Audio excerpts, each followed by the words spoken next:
know that the Prime Minister's been down in Washington. Yes. And you've been in his ear. Yes, we have. So from the first thing I ever said to him when he became Prime Minister was, we need you to help us settle this softwood lumber deal, because we know it only gets settled by Prime Minister, President talking to each other.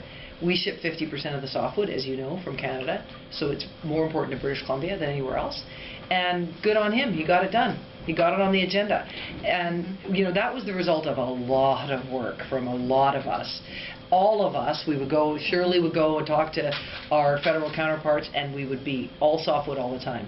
Got it on the agenda, and then, you know, the Prime Minister, we're grateful, he put it on the agenda with the President, and even better than that, he set a 100-day deadline.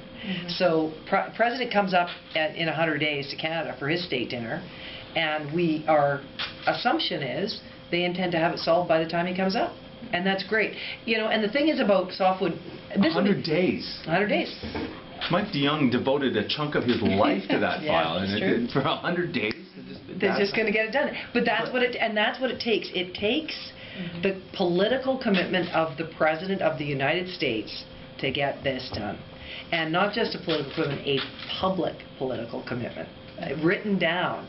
And so, I mean, I don't think we could have hoped for better out of the federal government on this. They did a really good job. And now it's up to us to work with them to make sure BC's interests are protected. The negotiation will be lumpy and bumpy. We know that. It always is. And we're used to wars. Yes. Really. Yes. And we will get to a place where I'm sure, you know, it's not really satisfactory for either side, but it's better than unmanaged trade.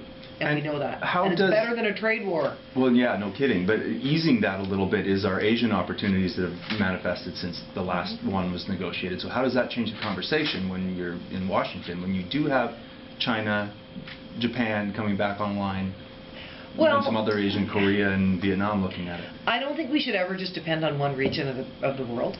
Because, you know, all of those economies are, you know, in many ways they're kind of one economy because they rise and fall together. So I think we have to have diversity in our markets, and the fact is, the Americans are still our highest value market for product.